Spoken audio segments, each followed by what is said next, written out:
Hello everyone, welcome back to Prince electrical academy.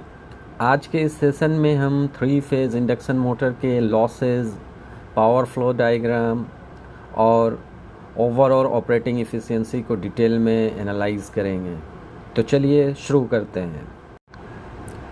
तो दोस्तों, induction motor के operational efficiency को समझने के लिए सबसे पहले उसके इंटरनल लॉसेस को क्लासिफाई करना ज़रूरी है। मेनली मोटर लॉसेस को हम 3 मेन कैटेगरीज में डिवाइड करते हैं: fixed losses, variable losses and stray load losses. तो अगर हम फिक्स्ड लॉसेस की बात करें तो फिक्स्ड लॉसेस लोड पर डिपेंड नहीं करता। इसमें बेसिकली कोर लॉसेस होता है, जो कि स्टेटर कोर में होने वाले हाइस्टेरेसिस और ईडी करंट लॉसेस की वजह से होता है, और mechanical friction and windage losses होते हैं। और अगर हम वेरिएबल लॉसेस की बात करें तो वेरिएबल लॉसेस लोड करंट के स्क्वायर के डायरेक्टली प्रोपोर्शनल होता है। इसका मतलब जितना ज़्यादा करंट होगा वेरिएबल लॉसेस उतना ज़्यादा होगा। इसमें स्टेटर कॉपर लॉस और रोटर कॉपर लॉस इंक्लूड होता है। इसके अलावा फ्लक्स पल्सेशन और हार्मोनिक मैग्नेटिक फील्ड की वजह से कुछ स्ट्रे लोड लॉसेस भी होते हैं, जो टोटल आउटपुट पावर का लगभग 1 से 2% होता है।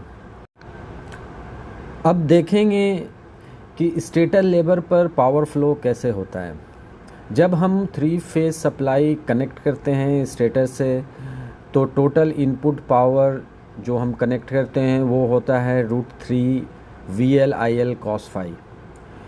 इस इनपुट पावर में से सबसे पहले स्टेटर वाइंडिंग में स्टेटर कॉपर लॉसेस होता है, जो कि 3I² होता है। यह हीट के फॉर्म में डिसिपेट होता है। इसके बाद स्टेटर मैग्नेटिक लेमिनेशन में स्टेटर कोर लॉस होता है। इसके बाद जो पावर बाकी बच जाता है वो पावर रोटर की तरफ ट्रांसफ़र हो जाता है। तो दोस्तों, जैसा कि आप स्लाइड्स में देख रहे हैं कि जो हमने इनिशियली पावर मोटर को दिया, उसके बाद जो स्टेटर लॉसेस हुए उसको अगर हम सब्ट्रैक्ट कर दें उस पावर में से, उसके बाद जो हमें नेट पावर रोटर को सप्लाई किया मैग्नेटिक एयर गैप के थ्रू, रोटर को हमने ट्रांसफ़र किया, उसे हम एयर गैप पावर कहते हैं। जब ये पावर रोटर में आती है तो रोटर वाइंडिंग या बार्स में फ्रैक्शनल स्लिप के प्रोपोर्शनल होती है। इसके बाद रोटर वाइंडिंग या रोटर बार्स में जो पावर लॉसेस होते हैं, उस लॉसेस को अगर हम माइनस कर दें, जो लॉसेस हमारा होता है S/PG जो आपको दिख रहा है स्क्रीन पे, इसके बाद जो पावर डेवलप्ड होता है उसे ग्रॉस मैकेनिकल पावर कहते हैं, जो इलेक्ट्रोमैकेनिकली कन्वर्जन का डायरेक्ट रिज़ल्ट होता है। तो दोस्तों, इसे एक बार फिर से समझें। जो हमने पावर सप्लाई इनपुट दिया मोटर को, उसमें से हमने स्टेटर कोर लॉसेस और कॉपर लॉसेस को माइनस कर दिया, तो वो पावर हमें रोटर पे मिलता है। अब उस पावर में से रोटर के लॉसेस को हमने कैलकुलेट किया, जो कि रोटर स्लिप के डायरेक्टली प्रोपोर्शनल होता है। कैलकुलेट करके उस रोटर को हमने रोटर लॉसेस को माइनस कर दिया, तो हमें जो उसके बाद पावर मिलेगा उसे ही ग्रॉस मैकेनिकल पावर कहते हैं। अब दोस्तों, ग्रॉस मैकेनिकल पावर डेवलप होने के बाद जब शाफ्ट रोटेट होता है तो मैकेनिकल रोटेशनल लॉसेस होते हैं, जैसे बेयरिंग फ्रिक्शन और कूलिंग फैन का windage loss. In rotational losses को अगर हम माइनस कर दें तो उसके बाद जो नेट मैकेनिकल पावर शाफ्ट पर मिलता है उसे हम यूज़फुल शाफ्ट पावर या नेट आउटपुट पावर कहते हैं। यही पावर एक्चुअल लोड को ड्राइव करता है। इस पूरे प्रोसेस को अगर हम स्टेप बाय स्टेप देखें तो ये 4 स्टेजेस में ये पूरा प्रोसेस कंप्लीट होता है। फर्स्ट स्टेज में मेन सप्लाई से दी गई टोटल पावर यानी electrical input power. Second stage magnetic field के थ्रू रोटर तक पहुंचने वाली पावर यानी air gap power.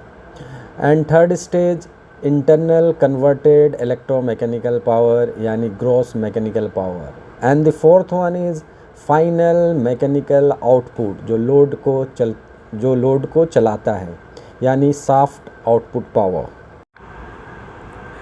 Induction motor analysis का सबसे इम्पोर्टेंट रिलेशन है रोटर पावर डिस्ट्रीब्यूशन रेशियो। एक इक्वेशन जो आप स्क्रीन पे देख रहे हैं, इस इक्वेशन से एक क्लियर टेक अवे यह है कि स्लिप जितना कम होगा रोटर इफ़िशियंसी उतनी ही ज़्यादा होगी। इंडस्ट्रियल डिज़ाइन में हम हमेशा स्लिप को मिनिमम रखने की कोशिश करते हैं। आप स्क्रीन पर स्टैंडर्ड 3 फेज़ इंडक्शन मोटर का टिपिकल लॉस डिस्ट्रीब्यूशन चार्ट देख रहे हैं। इस चार्ट में stator copper loss total loss का 37% होता है, stator core losses total loss का 20% होता है और rotor copper losses total losses का 18% होता है। अगर हम फ्रिक्शन एंड विंडेज लॉसेस की बात करें तो ये टोटल लॉसेस का 9% होता है और आखिर में स्ट्रे लोड लॉसेस ये टोटल लोड लॉसेस का 16% होता है। तो आप इस चार्ट में देख रहे हैं कि जो मैक्सिमम लॉसेस मोटर में हो रहा है वो ड्यू टू कॉपर लॉसेस, जिसको हम I²R लॉसेस कहते हैं, ये टोटल लॉसेस का 57% लगभग होता है। और अभी जो आप स्क्रीन पे देख रहे हैं वो एक इफ़िशियंसीज वर्सेस लोड कर्व है। आप इस कर्व में नोटिस कीजिए कि लाइट लोड पर फिक्स लॉसेस ज़्यादा होता है यानी डोमिनेट होता है, दूसरी तरफ जबकि हेवी लोड पर वेरिएबल लॉसेस ज़्यादा होता है। मोटर की मैक्सिमम इफ़िशियंसी लगभग 75 से 80% रेटेड लोड पर अचीव होती है। तो दोस्तों 3 फेज़ इंडक्शन मोटर के ओवरऑल इफ़िशियंसी का फॉर्मूला होता है output power upon input power into 100। I hope आपको 3 फेज़ इंडक्शन मोटर का पावर फ्लो और लॉस डिस्ट्रीब्यूशन कम्प्लीटली समझ आ गया होगा। अगर आपके कोई क्वेश्चन हैं तो कमेंट सेक्शन में ज़रूर पूछें। Thank you for watching Prince electrical academy.